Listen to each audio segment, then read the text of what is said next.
Coming up on today's edition of the Locked On Raiders podcast, former Raider great and brand new Hall of Famer breaks down what he saw in the Raiders' performance on Sunday versus Chicago Bears. That plus a whole lot more comes up on Wednesday's edition of the Locked On Raiders podcast, October 25th, 2023. Just win. Just win. Just win. Just win. The autumn wind is a raider, pillaging just for fun. He'll knock you round and upside down and laugh when he's conquered and won. And won. And won. And won. And won.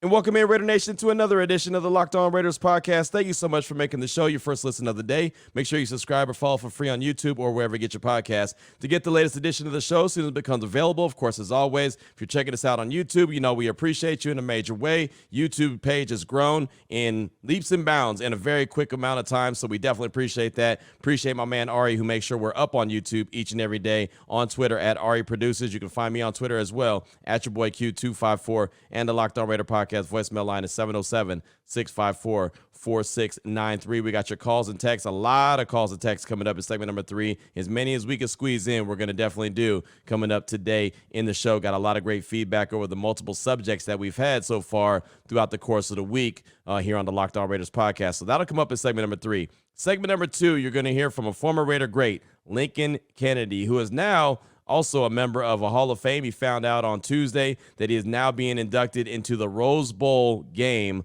Hall of Fame. Of course, he was a standout at Washington, the University of Washington. Fantastic. Obviously, a very early round pick in the NFL with the Atlanta Falcons, but really made his way with the Raiders. And so excited for him, excited for that opportunity, but caught up with him on my radio show on Tuesday, and it was some really good, fantastic stuff from the lack of effort that he saw from the Raiders on Sunday, from the offense and the struggles that they're having from the offensive line. You know, there's a lot that Lincoln really broke down on Tuesday's show, Raider Nation Radio 920, Unnecessary Roughness. So you'll hear that coming up in segment number 2. Here in segment number 1, want to hit you with the news and notes. And when it comes to the news and notes, just going to have you hear from defensive coordinator Patrick Graham and also offensive coordinator Mick Lombardi as we met with them at the Intermountain Health Performance Center on Tuesday. Before we get to any of that, though, I do want you to know today's show is brought to you by Gametime.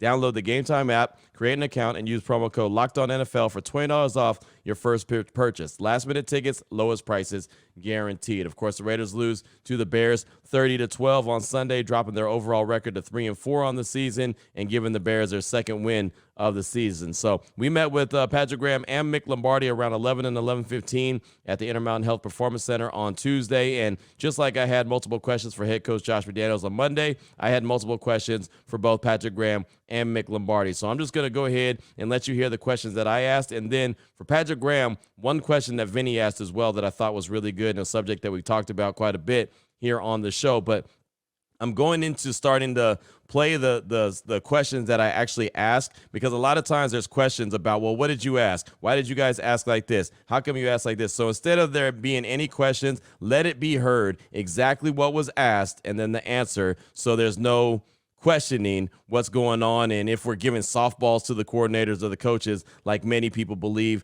we don't go in there and just go rogue and ask crazy questions, but you ask them in a certain way. You show a little bit of respect, but you can still ask a question that deserves a really good answer. So let's go ahead and jump right into it. First off, defensive coordinator Patrick Graham. You'll hear the question and his answer about the success that the Bears had running the ball, which we all knew that they were going to do, something I've harped about a lot on the show so far this week. Couldn't believe that they went for 173 yards, and Deontay Foreman had his way with the silver and black. So here's my question and Patrick Graham's answer on the success the Bears had running the rock on Sunday. We knew that Chicago was going to try to run the ball a lot. We talked about it last week. Were you surprised they were so successful running the ball? No one's ever happy when the team's able to run the ball the way they did. And, you know, looking at this week with Detroit, it's going to be the same thing in terms of they like to run the ball. They do a good job. Their head coach, you know, just his persona and just his personality, you could tell he's rooted in the run game. And their success is rooted in the run game. So we got a challenge ahead of us right now, but never want anybody to run the ball successfully. That's tough for a defense. So as you could tell, he wasn't happy with it. And the one thing I can tell you about any coach that you ask a question to, they're always going to dance around the answers. They're always going to, no matter what question and no matter the way you word it, as long as you put it out there, they know what you're asking and they'll give you a somewhat answer. And especially with this coaching staff, they're very well guarded when it comes to answering some questions. But you could tell that he wasn't happy with the performance of the run defense that the Raiders had on Sunday. And, as he tried to summarize it as, well, no defense is happy when someone's able to run on you like that, and that's obviously a bad performance. And so they get back to work on today. We won't be able to meet with anybody from the staff until on Thursday. We'll meet with them Thursday, Friday, and Saturday, but they'll get back to work today as they start to prepare for the Detroit Lions, who are also going to try to run the rock as well come Monday for Monday Night Football. Then the next question that I asked Patrick Graham was also something I've talked about quite a bit on the show: energy and effort. I didn't see a lot of energy from the Raiders on both sides of the ball, and I didn't see a lot of effort from the Raiders on both sides of the ball, but particularly on defense. It looked like guys were running at half speed, looked like guys were trying to half tackle, and especially Marcus Peters, and you'll hear him actually respond to a question about Marcus Peters in a second. But here's Patrick Graham, my question, and his response on energy and effort when he saw the film. Is that is that what he was looking for? Here it is. When you look back at the film, did you see the energy and the effort that you were looking for from the defensive side of things? I think just in terms of just last week, just again, starts with me first and foremost. I don't think I did a good job putting them in the right spots, and it just was a bad result. Bad result for last week. And I know this, we're working hard right now upstairs in the classroom, the coaches. We're going to work hard when the players get back tomorrow in terms of trying to rectify the situation, and that's the main focus right now. Again, can't spend too much time on the week before. You got to learn from it, and then you got to move on. And we got another opportunity, and thankfully it's Monday night against the Detroit Lions and get a chance against a really good team, and it's going to be a big challenge. So obviously I knew asking the question, that wasn't the effort that he was looking for. That wasn't the energy that he was looking for. But again, the way you word it, you'll get somewhat of an answer out of these coaches. And so clearly that was not the effort that they were looking for. I don't know why it looked like the Raiders got off the bus and they weren't interested in playing. Right. And maybe it was after the first drive when Daniel Carlson missed that field goal. Maybe it was just kind of let the air out of their sails. I'm not too sure, because the defense did look good the very first drive. Right. Got off the field immediately. But then they weren't able to really do anything the rest of the day, and they couldn't stop the run. And it was really embarrassing. And of course, when it comes to effort and we talk about the defense, the Marcus Peters failed attempt really to tackle, just kind of put his arm out there. I call it the Olay style trying to tackle. That always stands out. That was something that Amber Theo Harris and James Jones and Eric Allen talked about a lot on the Silver and Black show following the game. Obviously, we've talked about it a lot on the podcast, talked about it a lot on Raider Nation Radio 920. Social media has been popping about it. I mean, it's just it's been one of those subjects. It's like, wait, hold on, what in the hell was going on out there with Marcus Peters and his lack of tackling? I know that that's not his strong suit. It's never going to be his strong suit, but he can give more than a little bit of, not even a half effort. I mean, he didn't even really give a half effort when he just put his arm out there. So Vinny just kind of followed up on my energy and effort question and asked about Marcus Peters.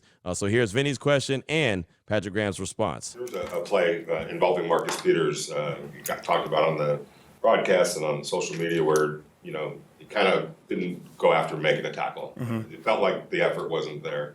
As a coach, where's maybe the accountability in that regard? And, and I'm sure it showed up on film and was probably talked about, but, to make sure that doesn't happen. There's several plays, again, whether it's, whoever it is that we want back. Whenever the result is what it was, 30-12, there are a lot of plays that everybody wants back.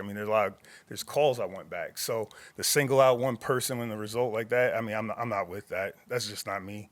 We got it's a collective. There's 11 people playing defense, and we got to play with ball. We got to play with great effort each play. That's part of a good defense. We got to be able to tackle. We got to be able to stop the run and minimize the passing game.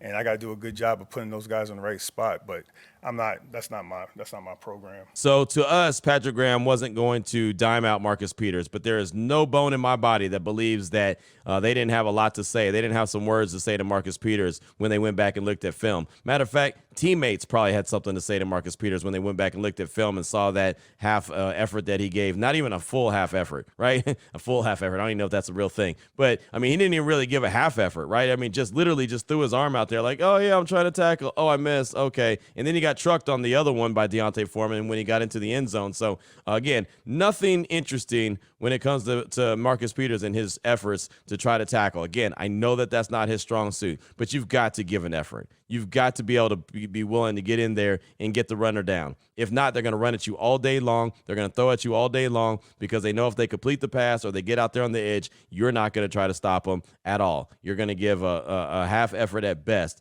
to try to get them to the ground. So the final question that I asked Patrick Graham was about getting back out there as a unit. Normally, and the reason I asked this question before you hear his answer is because when somebody has a bad performance, if any kind of professional has a bad performance or has a bad game or just something doesn't go right, and I use myself, for example, because that's all I can ever speak for. If I go out there and I have a bad show, you know what I want to do more than anything else? Do another show. So I can make sure that I get that taste out of my mouth that that was a bad show. And sometimes they happen. I try not to have them happen too often, but sometimes they happen. Hell, they happen on the podcast sometimes. I know that. I'm aware of that. And there's nothing more than I want to get back out there and to have another game or have another show. So I know that, okay, that was just a bad day at the office. Let me go ahead and get back to what I do best. So I asked Patrick Graham, knowing that he wants to get out there. So here was the answer. Here was the answer that he had, and here's my question about chomping at the bit to get his unit back out there and prove that what we saw on Sunday was just a bad day at the office and not really who those guys are. After a game like that on Sunday, are you kind of chomping at the bit to get back out there and get your guys back out there and show that that wasn't really what we're about? I'm always chomping at the bit. I'm a football coach, competitive. So, I mean, the result, again, we got 17 opportunities, all this hard work each throughout the year for 17 opportunities. I'm always chomping at the bit. That's what I do. That's what we do. We coach football. So there's defensive coordinator right there, Patrick Graham, talking about he's a football coach. He's always chomping at the bit to get out there. Okay, let's see. Right? You said it. You put it out there. You said that you can't wait to get out there because, well, you're a football coach and that's what you do. That's why you do this. Okay, well, have your unit ready for Monday because they're going to have their work cut out for them. So I'm expecting, since he's chomping at the bit to get out there, I'm expecting to see a lot more effort on Monday. I'm expecting to see these guys fired up. The Lions are going to come into this game as they're hosting Monday Night Football. They're going to be fired up because they got embarrassed by the Ravens. So I want to see the Raiders match that intensity, match that energy. I'm not saying they're going to win the game if they come out with the energy and effort, but at least show the energy and effort. Show the want to. Show that you care about getting out there and getting it done. That's what I want to see. That's on Patrick Graham. I gave him his flowers when his unit was doing really well, but I also could say, hey, the unit's not doing very well, just like the offense is struggling. Now, all of a sudden, they put in that bad performance defensively. Well, all right, you got to get them ramped up and get them back where they're going. And again, just proving that was a bad day at the office. And I got a couple more sound bites. This is from offensive coordinator Mick Lombardi. He also met with us. And the first one is a question that I asked, and you'll hear the question and the answer about the issues plaguing the offense, a really talented offense, something that I asked Coach McDaniels about on Monday. I doubled down on Tuesday to ask Mick Lombardi about, the struggles getting the offense going because they have so much talent. Where can he put his finger on the biggest issues? Has that felt like that's kind of been the theme of the offense, just hasn't quite got going where it's supposed to with all the weapons that you guys have? Yeah, I think you want to, I would say, have a mixture of, sustained drives and then some big plays to counteract those.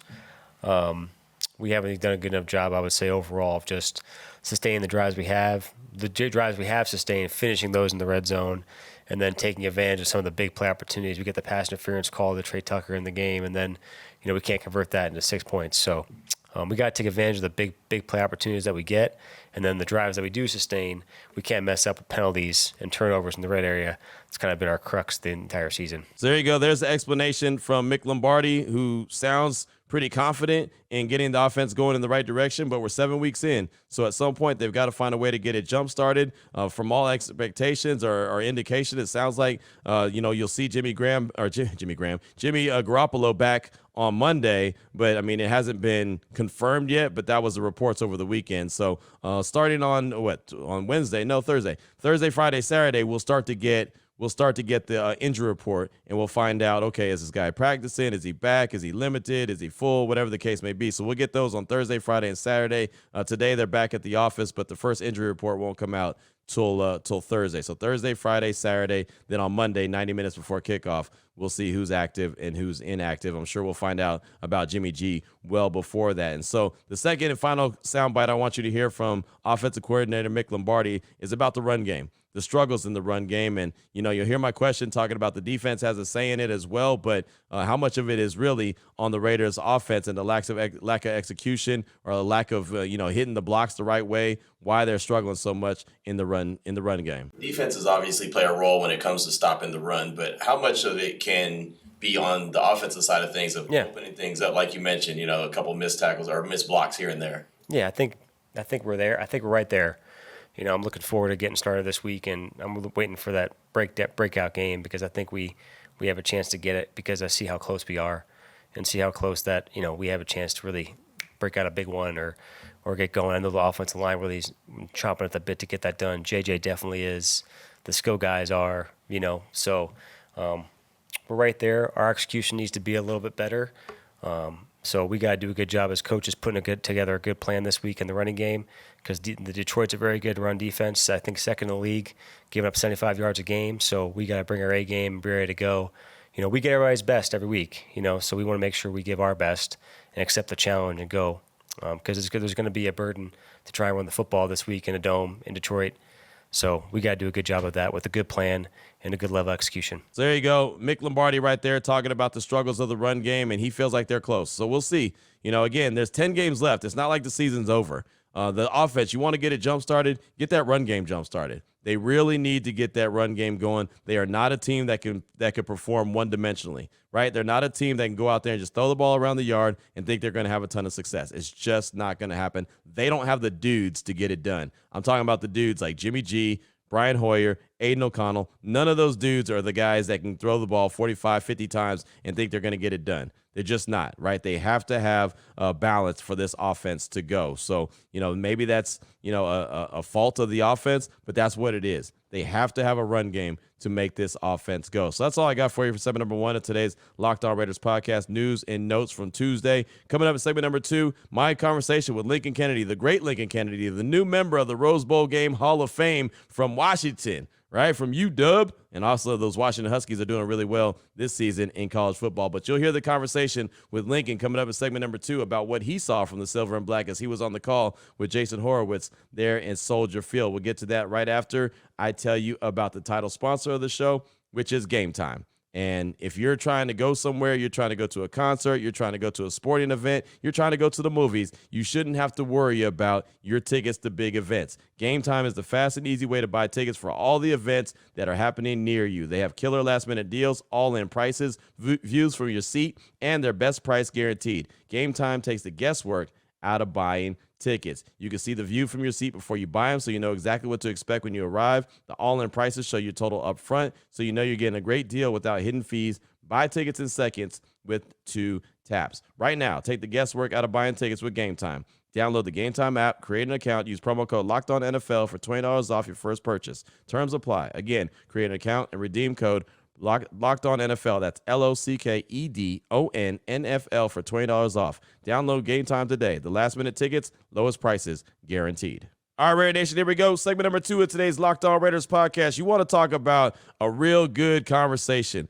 with energy and effort, something that I didn't see from the Silver and Black on Sunday versus Chicago Bears. They lose the game 30-12, and I don't even know if it was that close, right? It just was not a good performance. It was really embarrassing. Max Crosby's words, right? Not mine, his. So he knows it was a bad performance. But the great Lincoln Kennedy, newest member of the Rose Bowl Game Hall of Fame, he tweeted that out on Tuesday. I thought that was awesome. He said he was humbled and honored. You can check him out on Twitter at LKennedy72. So he joined my radio show as he does each and every Tuesday and Thursday. And, on Tuesdays, we recap the game that just passed. On Thursdays, we preview the game coming up. So we started off the conversation. I asked Big Lincoln how he feels and how he felt when he found out that he was going to be in the Rose Bowl Game Hall of Fame. Well, it's extremely humbling. I mean, thinking about it, just going back to those days, I had the fortune of playing three Rose Bowl games, 3 straight Rose Bowl games, and it was a good time. We had a good squad. We ended up having a share of the national title.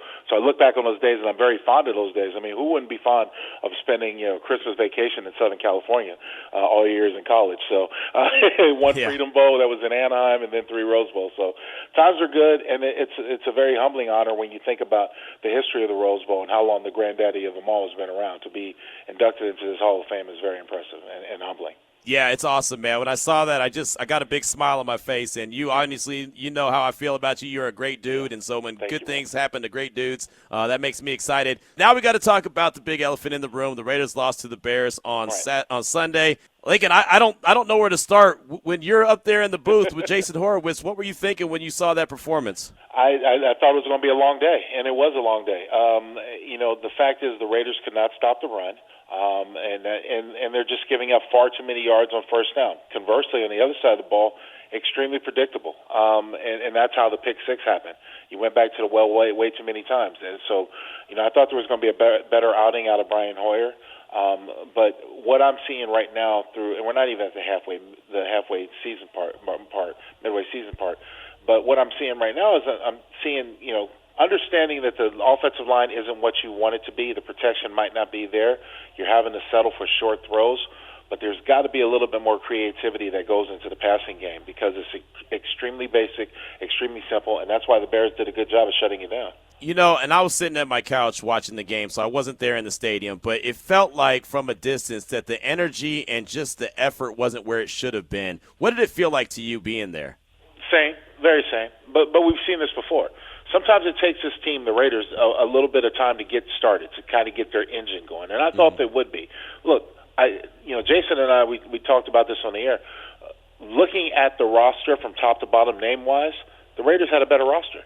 The Bears are in rebuilding mode. However, the Raiders, with the Achilles heel, the thing that has stuck with them the most is the fact that they have problems stopping the run, which they do. And more importantly, they have problems winning on first down, which they continue to do. I mean, and both sides. If you're starting second down and 5Q or second down and 4, the advantage of getting another series of downs is already in your favor. You see what I'm saying? Even more so than first and 10. So with all of that going on, what's the offense's responsibility? The offense's responsibility is to move the ball and score. Well, they can't do that because you don't have a lot of confidence in the offensive line. You don't have a running game. You don't have a number of things that other teams have or could take advantage of. Yes, you've got playmakers, but it seems to be a trying task to try to get the football to those playmakers. Yeah, it does. It seems like it's been a struggle all season long. I asked Coach McDaniels about that on Monday and asked Coach Lombardi about it today. It's one of those things. It seems like it's never got jump-started, that offense. And I honestly think it starts with the run game, and the struggles with the run game starts up front, right, with the offensive line? Absolutely. It starts up front. It starts up front with the offensive line, the communication, assignment, and always execution. I mean, the fact is that you can call every play in the book that'll work, but if you don't go out there and execute it, you're not going to be able to get anything and get anything done. And so that's what we've seen. And look, we've been talking like this now, Q, for a number of weeks. It seems like we're saying the same thing over and over again. But I will say this. Yes, we are saying the same thing over and over again. No, you haven't got the results that you want. This is still a 500 team. Coming into the season, I thought the same thing. I thought it was a 500 team. I was hoping that we might have a formula to answer for Kansas City, and that is yet to be seen. When you look at the teeth of the schedule that we're coming into, the second half of the schedule, it's not going to get any easier. It can get impressively harder. So the Raiders have got to find a way to play with more conviction, more energy, and go out there and find a way to take care of business and get wins. The 3 wins they have now have been hard to come by, obviously, but it's not going to get any easier from the rest of the season. Lincoln Kennedy is our guest here on Raider Nation Radio 920 and Necessary Roughness. We had one of our loyal listeners, Hardcore Raider. He asked me to ask you about the blocking scheme of the Raiders and how you've seen it change, or if you've seen it change from what it was last year to what it is this year. Has it changed? It's just what defensive has made adjustments against it. And the thing is that everybody has got to make adjustments. Just like they tell us when we're training, if you're not getting better, you're being passed by somebody else. That's how it goes. So there's no way of riding an even plane throughout your career or throughout the season. People want to make adjustments on you or towards you, and you have to find a way to make adjustments to negate those adjustments so you can still be productive. That's where they are. From as far as the running game is concerned, well, it's kind of twofold. Jermaine Illuminor is a better zone blocker in a zone blocking scheme, which blocks angles and blocks gaps rather than blocking man, than he is a man blocker. Thayer Munford is a better man blocking scheme, double teams at the point, power, counters, and those things, than he is a zone blocker. So now you're playing that because you don't have a settled offensive line and you're switching out players or alternating players. Now you don't have a steady system in your running game that you can call and feel comfortable with. More importantly, the communication factor. They did make. I did see something this past weekend in Chicago that I hadn't seen yet. It was more of a side adjustment for the X or the Z to come in. Whoever is capable of moving in motion to come in and side adjust towards that safety or that eighth man that's in the box. That if the quarterback doesn't pick it up or doesn't bring him in, as long as no one else is moving in motion. So that's a good thing moving forward. That's an adjustment that needs to be made moving forward because there will be an eighth man in the box. Watching that Minnesota, San Francisco game, Minnesota did the same thing to San Francisco. When they felt they were going to run the book, they brought an eighth man in the box and made it hard to get Christian McCaffrey going. He got it in the screen game and other places, but it made it hard on him getting his runs.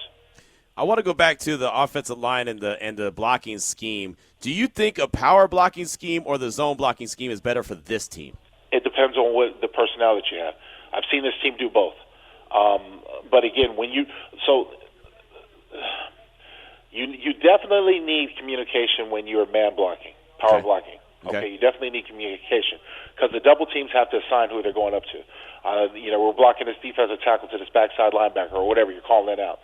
Zone, you're blocking an area. As long as everybody is in the same tandem, that creates those natural cutback lanes for running backs that you see every now and then. Mm-hmm. But the problem is you've got a backside pursuit. If you don't cut off that backside pursuit who's unblocked, or you don't have something that's taking that guy away, whether it be a naked fake or something, some other action which slows him down, they're going to make the tackle every time. And so that's where the zone scheme sort of gets negated, if that makes sense.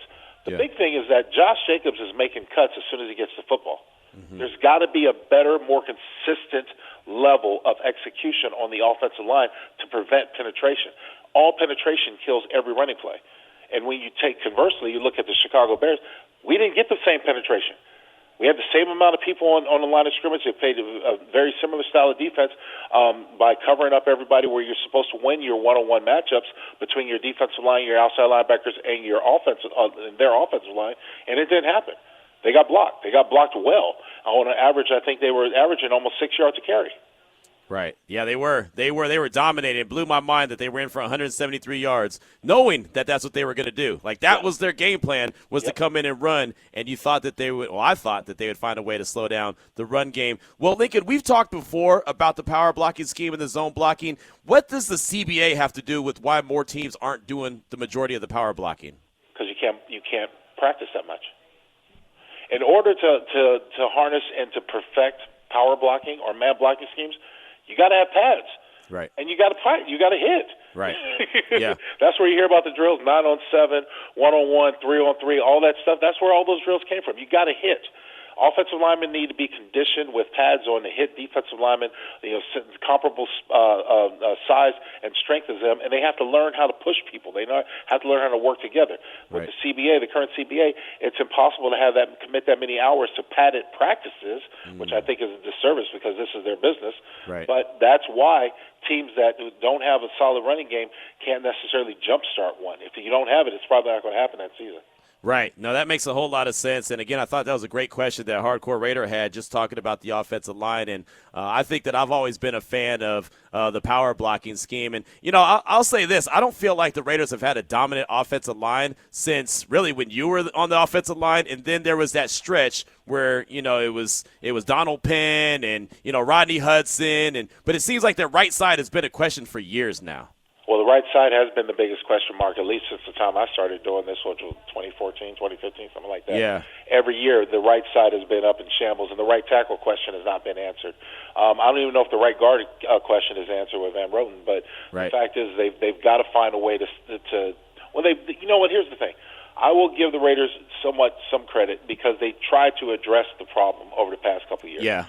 When they drafted Alex Leatherwood, no one could foresee that Alex Leatherwood would be a mental case.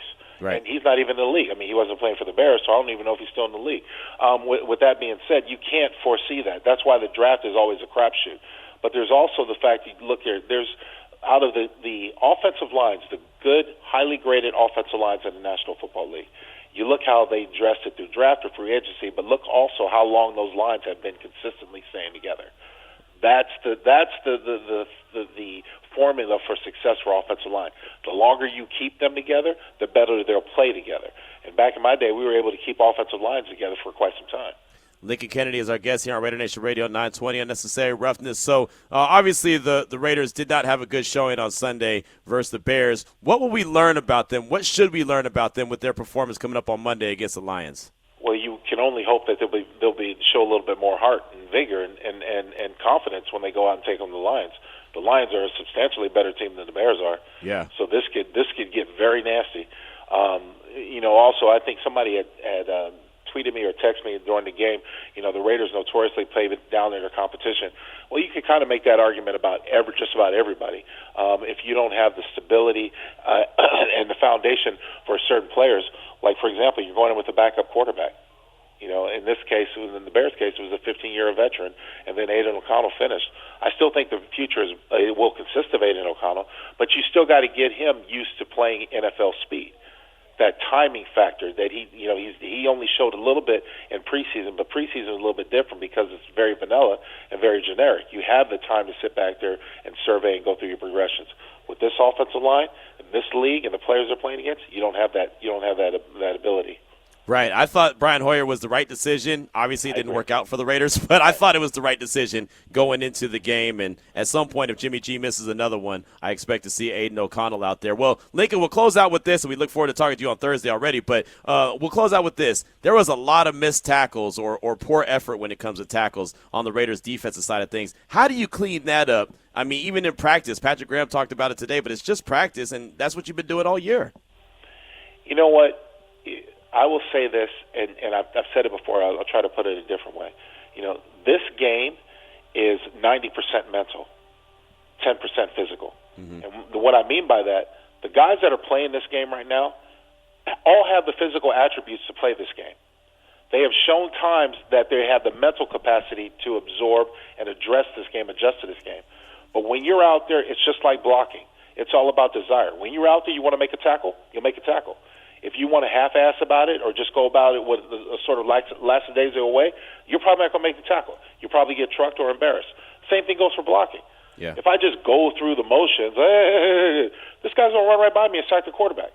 You see what I'm saying? Yeah. And so those are the things. It's all about desire, and that's what's most disappointing. Excuse me. That's what's most disappointing about the effort we saw this past Sunday is because we expected them to be better. You just won 2 games.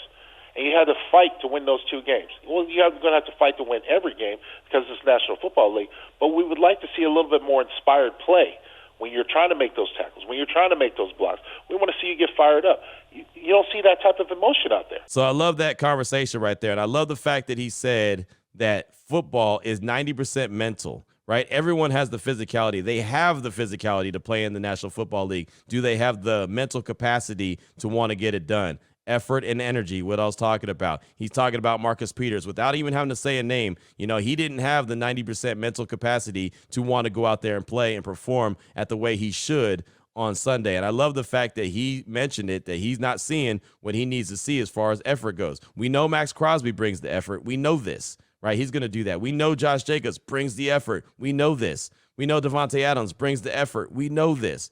But there's some other guys on that roster that you could look at and say, you know what? They're not really living up to it. Jacoby Myers is not one of them. He's living up to it. But especially on the defense, especially when you're looking at not a Max Crosby, but a Marcus Peters, he did not bring it. And head coach Josh McDaniels was getting all over Marcus Epps. Marcus Epps did not have a good day on Sunday either. So I thought that was a really good conversation with Lincoln Kennedy, the great Lincoln Kennedy. Hopefully you enjoyed that as well. You want to hit him up on Twitter. Congratulate him for being a member of the Rose Bowl Game Hall of Fame.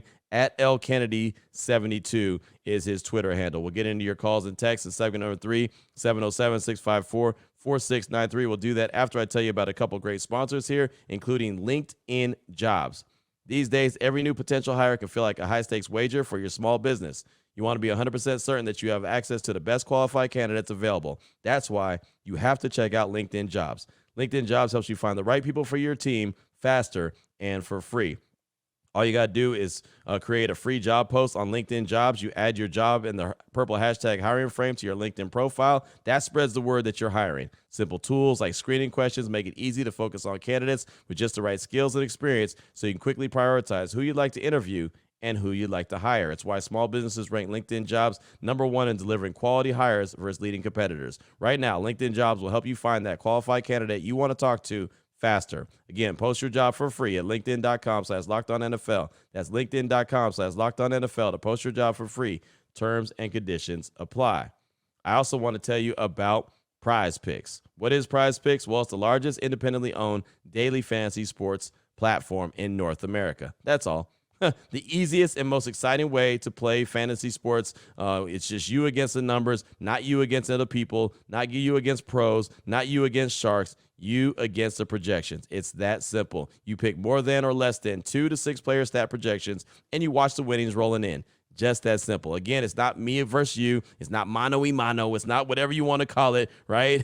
1 versus 2. No, it's literally you pick more than or less than on 2 to 6 player stat projections. It is that simple. You could turn $10 into $250 quick, fast, and in a hurry with just a few taps, and you can enter your picks and submit them in less than 60 seconds. They have quick withdrawals, easy gameplay, enormous selection of players and stat types are what make PrizePicks the #1 daily fantasy sports app. And they also have the PrizePicks reboot policy where your entries stay in play even if one of your players gets injured. For NFL games and college football top 25 matchups, if you have a player who exits the game in the first half and does not return in the second, that player is rebooted. PrizePicks is the only daily fantasy sports platform with injury insurance. Player and stat types are all available at prizepicks.com. All you got to do is go to prizepicks.com/LockedOnNFL. Use that code LockedOnNFL for a first deposit match up to $100. Again, prizepicks.com/LockedOnNFL. Use code LockedOnNFL for a first deposit match up to $100.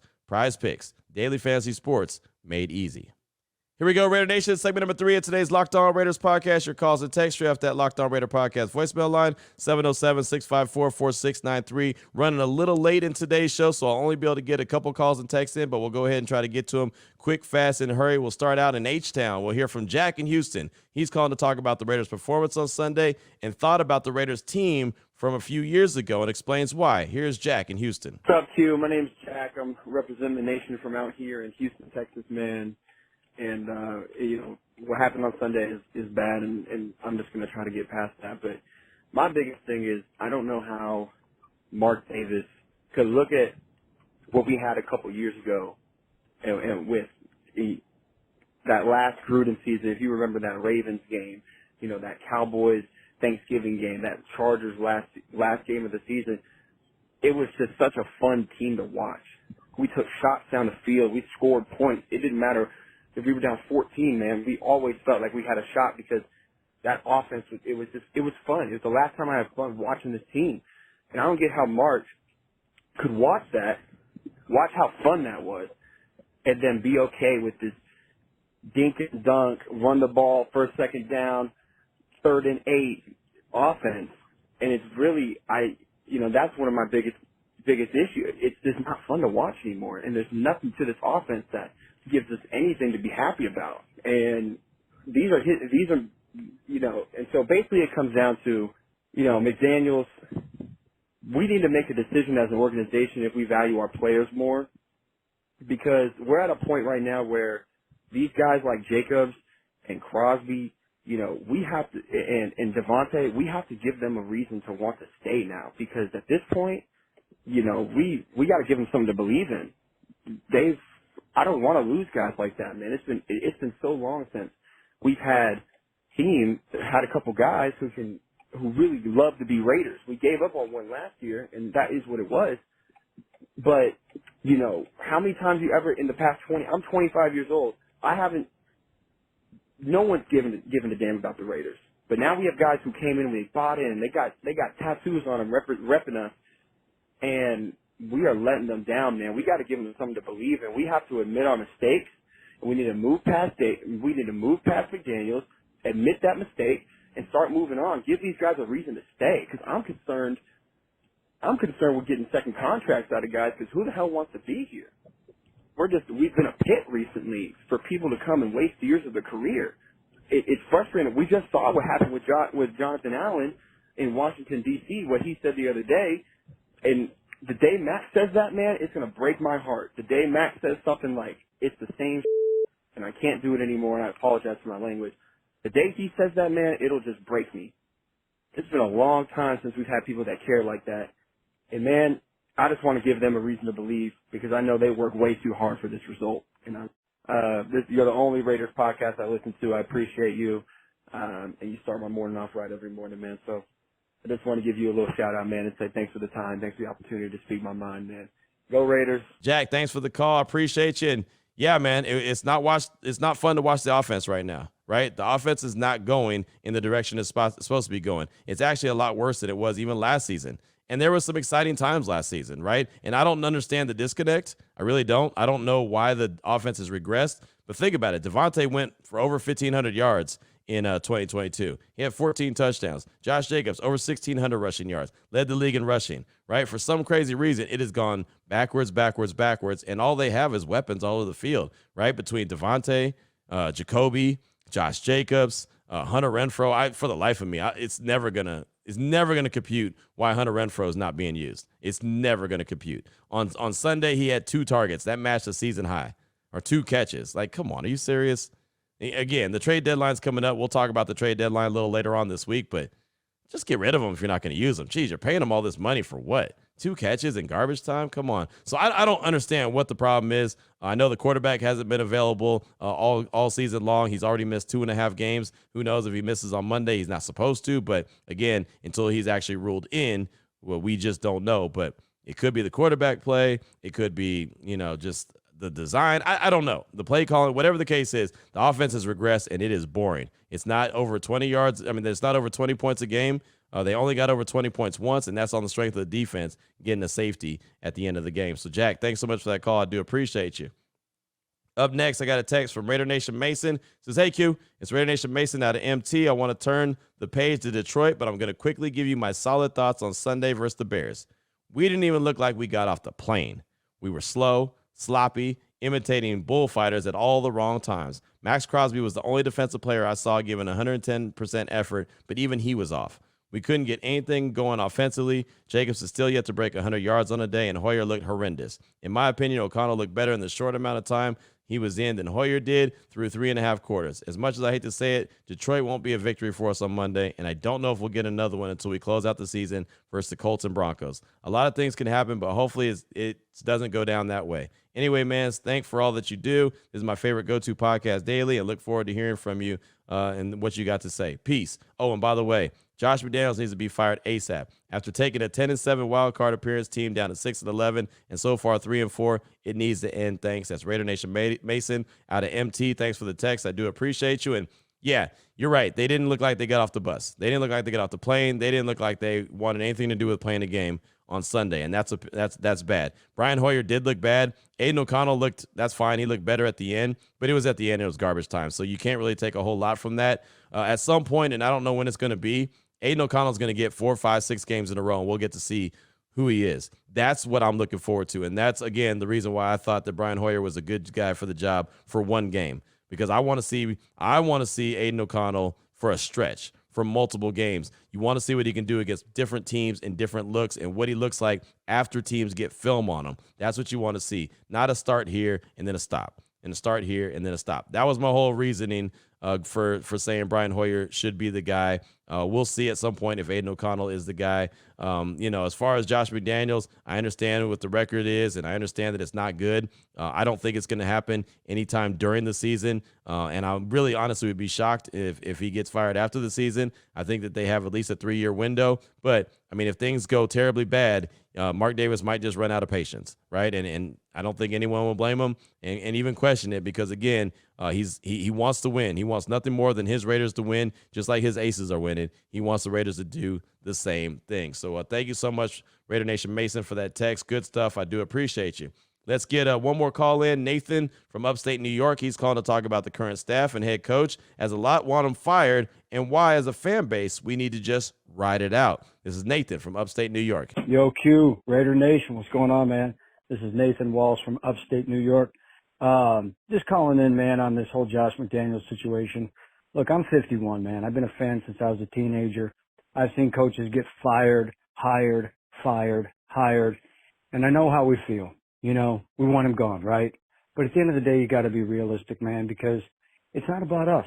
It's about those dudes in the locker room.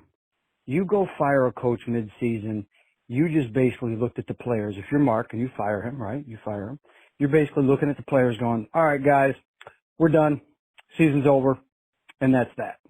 So how do you say that to a Max Crosby, a Devontae Adams, a Jacoby Myers, Josh, all these players? You can't. You know what I mean? And then you got guys like Michael Mayer, who were drafted under that regime, and he's looking like, all right, well, what's up with that? Because unfortunately when you do that, that can wreck the locker room. And I know what people would think, well, he might lose the locker room anyway.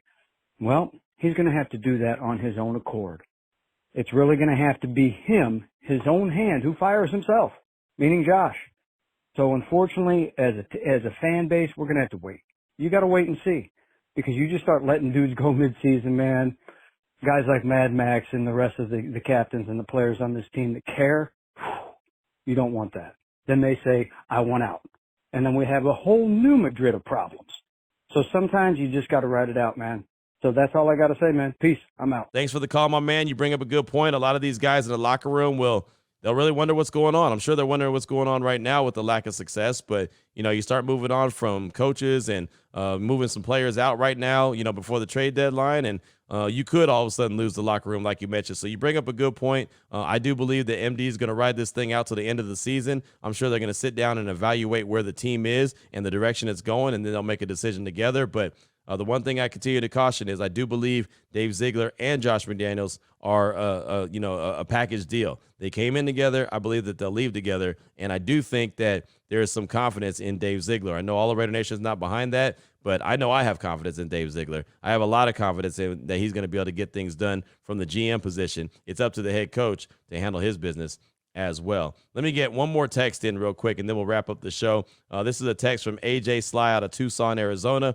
Hey, Q, it's AJ Sly out of Tucson, Arizona. First time messaging in. Just wanted to say much appreciated on your work on the podcast. Now, as far as the Raiders, just want to say it's a tough start to the season, but still got a lot of weeks left to go. But just like you said before, we want to see this team win now. No setbacks. Been seeing that way too long. We deserve better. But at the end of the day, we got to ride with the team to the end, bad or not, because for me, being in the military, best thing you can have around you is high morale. And right now, I ain't no big McDaniels fan, but we got to give this team some high morale. Let them know we still riding with them. Get that faith up, because I know this team could be gritty and scrappy. We just got to be there for them. Much love from Arizona to the podcast. Keep up the good work. And let's go Diamondbacks off to the World Series. That's AJ Sly out of Tucson, Arizona. And, yeah, shout out to those Arizona Diamondbacks. What a job they did, right? They were down. They had to win multiple games back-to-back to punch their ticket to the World Series. Now it's going to be them and the Rangers squaring up in the Fall Classic. That's going to be exciting. And I'm with you on the high morale. And I know it's hard. It's hard to have high morale when you see your team get their teeth kicked in, like the Raiders got their teeth kicked into the Bears on Sunday. But, there's a reason why we're Raider Nation. There's a reason why we ride or die with the team. There's a reason why the fan base is the most passionate fan base in sports, in my opinion. It's always going to be my opinion, because that's just who we are. And I know that we get down on each other. We get down on the coach. We get down on the players. But at the end of the day, those are our players. Those are our coaches. Those are, you know what I mean? Like, it's almost like that situation. Like, you can't call my kid ugly, but I can.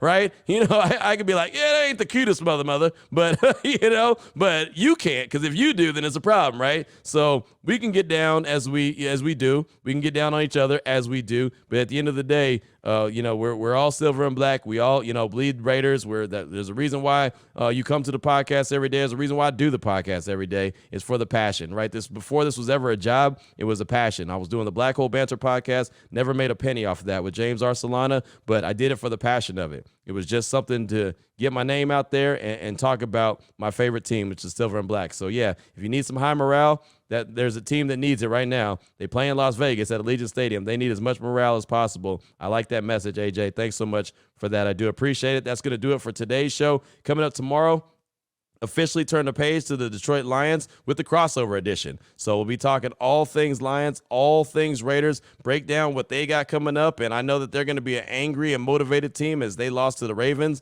in bad form. I mean, the Ravens just beat the brakes off them. So they're going to want to, they're going to want to take it out on someone. And of course, the next team up is the silver and black, but they've got a little bit of get back that they need as well after getting their teeth kicked in by the Chicago Bears. So the crossover edition will come up tomorrow. On Friday, instead of having keys to victory, because the game is on Monday, we'll talk about that trade deadline. The trade deadline is coming up on the 31st. That's Halloween on Tuesday. I got some scenarios that I want to break down to you, as the Locked On Podcast Network is going through a little bit of a trade deadline, a little exercise that they're doing with a lot of the hosts around around the network. So we'll get into that on Friday's show as we head into the weekend. Again, we'll be back out at practice on Thursday, Friday, and Saturday. We'll get some locker room sound. We'll hear from head coach Josh McDaniels and a whole lot more as we continue to navigate through the rest of the week. So until then, Raider Nation, thanks so much for the support. As always, we appreciate you. Take care of yourself. Take care of your family. Love on your family. And most importantly, as always, just win, baby.